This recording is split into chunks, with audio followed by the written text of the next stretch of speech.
9 এর কোষে থেকে 2 এর 5 এর থেকে 3 এর অঙ্ক। এটা লাভ ক্ষতি, শতকরা লাভ ও শতকরা ক্ষতি বার করার একটা সহজ পদ্ধতি। বলছে একটা লোক 110টা আম বিক্রি করেছে, সে যে 120টা আম যে দামে কিনেছে সেই দামটা পেয়ে গেছে মাত্র 110টা আম বিক্রি করে। 120টা আম কিনেছে যে দামে 110টা আম বিক্রি করলে সেই লাভটা সে পেয়ে গেছে। তাহলে এখানে শতকরা লাভ কত হবে? তাহলে প্রথমে আমরা এই দুটো দেখবো, শতকরা লাভ আর ক্ষতি।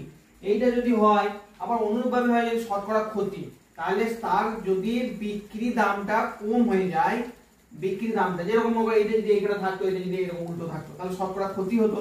তাহলে তার মনে করো সে বেশি দামে কিনেছে আর কম দামে বিক্রি করছে, বুঝতে পারলে? তখন তো শতকরা ক্ষতি হবে। কিন্তু এইখানে দেখো 110টা আম বিক্রি করেছে, কি দামে? যে দামে সে 120টা আম কিনেছে। তাহলে এখানে লাভ কত হবে? লাভ। তাহলে আমরা যদি দ্রব্য দিয়ে যদি কোনো অঙ্ক থাকে তাই এই সূত্রটাকে ব্যবহার করব। এই উপরে হবে লাভ বাই বিক্রয় মূল্যটা গণিত 100। তাহলে আমরা এখানে শতকরা লাভ,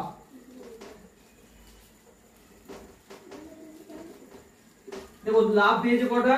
তাহলে 110টা কি করেছে? বিক্রি করেছে। আর 120টা কিনেছে। লাভ কত হবে? 120 থেকে 110 বিয়োগ দিয়ে দাও, তাহলে 10টা। তাহলে উপরে হবে তোমার 10। কিনে বিক্রয় মূল্য কত হবে? আর এটা বিক্রি, এই যে বিক্রয় মূল্য এটা থাক 110টা, তাহলে 110টা নিচেই হবে, গণিত 100। তাহলে এই শূন্যটা কেটে দিলাম। তাহলে এখানে 10 আর 10 100 হয়েছে, নিচেতে 11। এটা যদি আমরা পূর্ণ ভাঙি তাহলে কত হবে? 11 9 99 1 11 টাকা, বুঝতে পারলে? তাহলে এইটা যদি অনুরূপভাবে শতকরা ক্ষতি কখন হবে? শতকরা ক্ষতি যদি উল্টো হয়, মনে করো 100 যে লোকটা 120টা আম বা লেবু যে কোনো জিনিস বা পুতুল যে কোনো জিনিস মনে করো 120 টাকায় 120টা যে দামে কিনেছে সেই দামে 110টা বিক্রি করছে, তখন কি হবে? শতকরা ক্ষতি এইটাই হবে তখন তার শতকরা ক্ষতি। বুঝতে পেরেছো? সবাই বুঝতে পেরেছো?